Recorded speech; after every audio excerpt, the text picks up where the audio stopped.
Ow.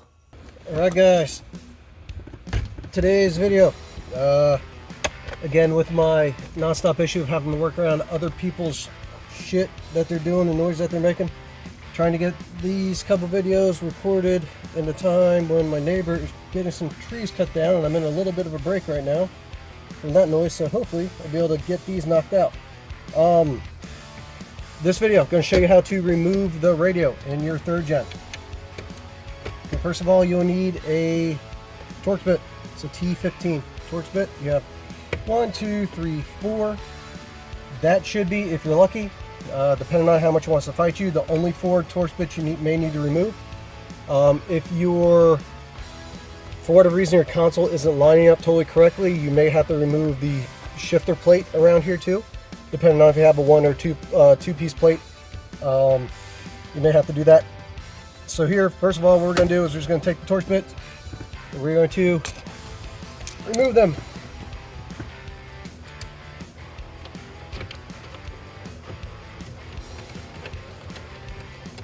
Now these are screwing into plastic, so they shouldn't be in too terribly tight.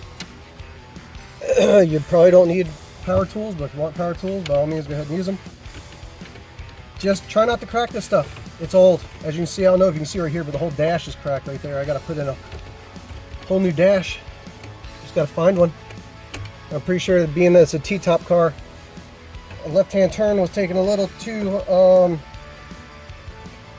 exuberantly, and it caused the body to kind of buckle a little bit, and the dash cracked because of it. That's what happens when you kind of cut the roof out of a unibody car.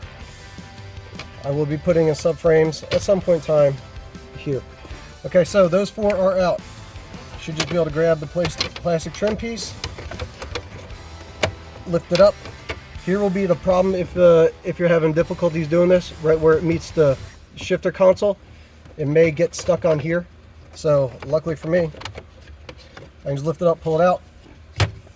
Okay, so now you will need, I'm not sure, I think 5/16, maybe. Let's check. Nope, not 5/16. We will need, what is it, the 9/32? Is that what they like to use? A little bit. Holy hell, it's hot. It's not a quarter. So,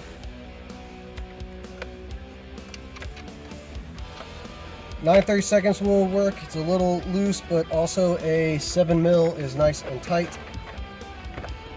Slide that out of the way there.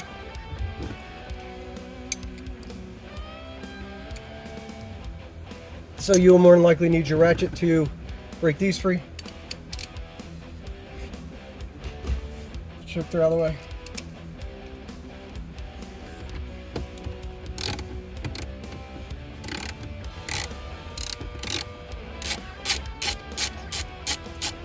Should go without saying. Hang on to your shit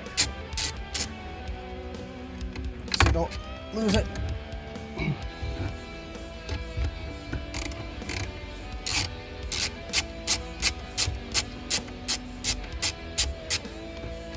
So like I said in previous videos, I don't know if this radio still works or not. I haven't tried using it, but if you want to replace your radio or get yours out, this will be the process of doing it. Apparently this size radio, how big this is called a double DIN. I don't exactly know what that means. I guess this means it's like twice the size of what you think of a CD player would be, if you even know what a CD player is nowadays. All you kids that never seen a CD in your life.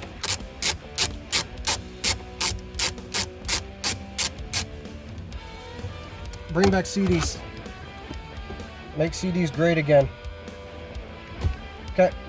Once that is loose, just grab your radio as best you can and pull it out forward. There goes the knob. All good.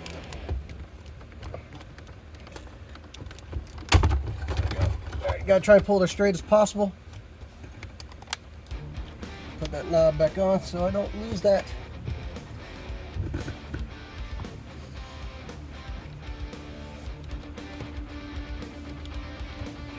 It's back on. So can you see everything?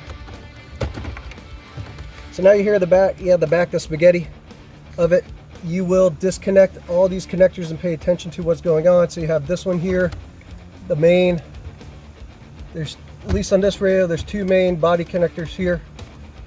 Blue one on top for mine, white on the bottom.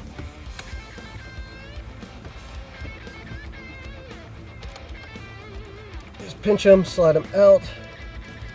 Oh, white was in the middle, there's a gray on the bottom. Like that. Then you have this cord right here. Now I can rotate over and see it. So this cord right here, this is actually your antenna. That just pops right out. If you don't need an antenna anymore, you don't use it, you don't even have to use this. Or they have, you know, no longer the antennas like on fenders. They use up the windshield, or like little small ones you can hide behind trim. That may be the one you want to use going on in the future. All depends what your deal is. Disconnect that, disconnected. There you go, your radio is out. So now,